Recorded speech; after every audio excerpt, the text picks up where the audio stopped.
Alright, as promised in my last video, I'm going to bring you somewhat of a tutorial. This is more of an advanced tutorial, or not advanced, but it's more like this is what to do when you already know the controls and you already got the idea. But, you know, there's a great tutorial online by Elite Gamer Bros, but he does everything with he doesn't do it in a live match. So this is basically to see all his principles in a live match and just what to do in different situations. Alright, in this first clip we're gonna see two pilots that are coming after me but not coordinating. Alright, you see this one comes right past me. 80% of the time you can just do this little loop and come right on top of him.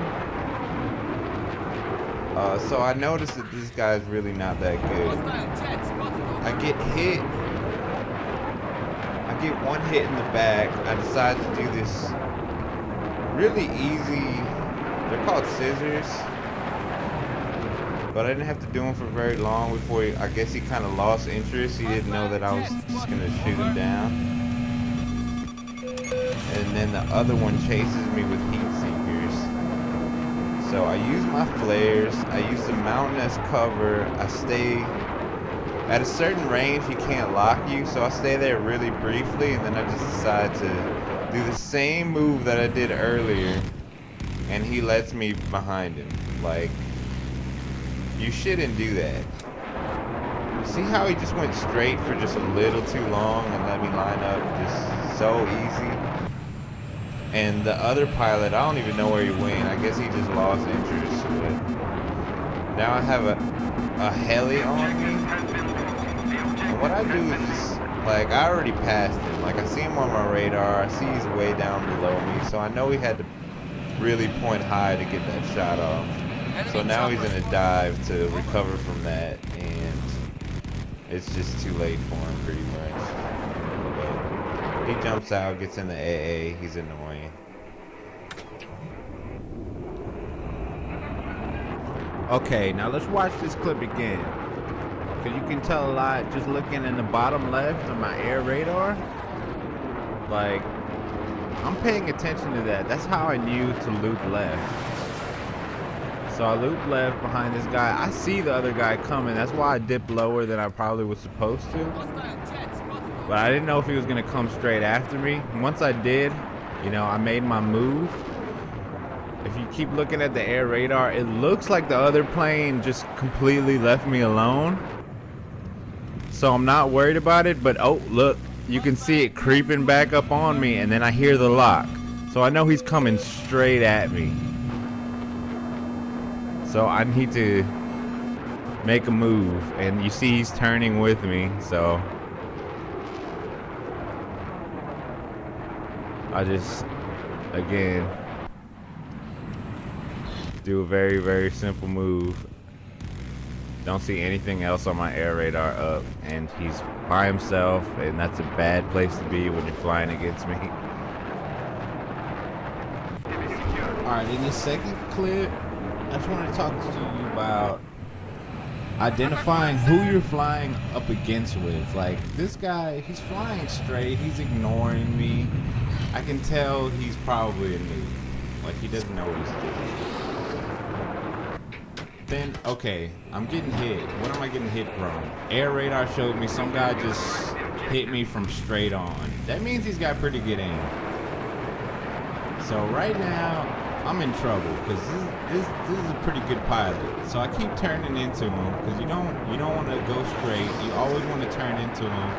And you see there, I just turned into his flight path. Now he goes low because my team has stingers on him, which is really annoying. So he pulls the same move I kind of did earlier in the first clip. Except this time he's going to use ECM to take himself off radar to try to lose me. Unfortunately for him, I kind of followed him, so I still know where he's at. And I think he got hit by something just then because he used the ECM too early. He tries it again, but it's just too late. That's all I need, is that much opportunity. All right, here we're gonna show kind of a similar situation, but it gets a little more dicey when you throw an attack heli in the mix. So we're doing this loop. I'm right on him. When all of a sudden I hear this lock and I see this attack heli pointing at their own spawn. So I know he's going straight for me. I flare, but he's up high. He can actually see over that mountain from that height. So I stay low, and then I turn back into the heli so that he can't continue locking me. And then I turn back into the plane as soon as the heli turns away. So he's still kind of locking me, so I'm gonna have to stay close to the ground. If that pilot went up in the air, he probably could have killed me, because I couldn't stay up with him. But he ignores me long enough for me to get his plane down, and now I'm gonna pay him back for making it 2 versus 1.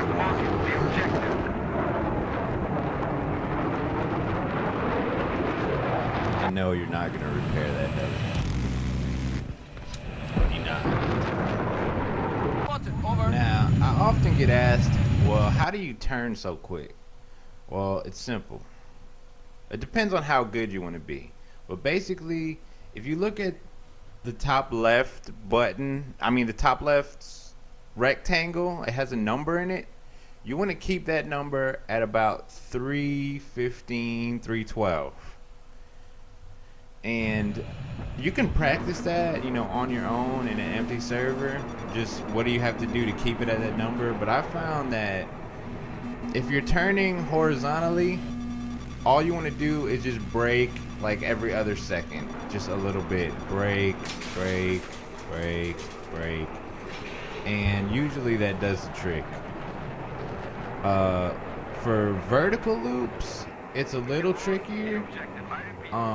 Basically, you want to pull up with the gas. You want to fight gravity. So you want to pull up with the gas, hit a little afterburner when you're first pulling up, reach the top of your loop, and then lightly brake, and then when you're starting to go straight down, heavy brake. Then you'll hit the bottom of your loop, where you'll want to start hitting the gas again, but not the afterburner. And right when you're pointing straight up, of course, you want to hit the afterburner again. And that'll usually keep you right around there. What you want to do is do that in an empty server and watch your speed inside the cockpit and see if you're hitting the afterburner at the right time and holding the brake for long enough, to keep yourself in that. And with practice, you can just kind of keep flipping and flipping and flipping, even in third person. So the other question I get is, how do you aim with the guns? And leading a target is just it's practice. There's no other way to do it. You just lead your target. You can watch me do it and kind of get an idea of how much distance, but it's really just up to practice. What you want to do in a dogfight, though, is you want your wings pointed the same way as your enemy's wings, so you're following his exact flight path. So once enough of him is exposed, you're right on him. So if you're going the same direction, your guns are gonna light right into his canopy. So there's not much more I can say as far as, how do I hit people so quickly, but there's certain things you just can't teach. Alright, that's all I got for now. Thanks for watching. Please subscribe, as I'm going to be releasing more and more air superiority videos and other videos. Hit me up in the comments. I'm sure I left a lot of questions unanswered, so please hit me up with your questions and I'll address them in depth in the next video.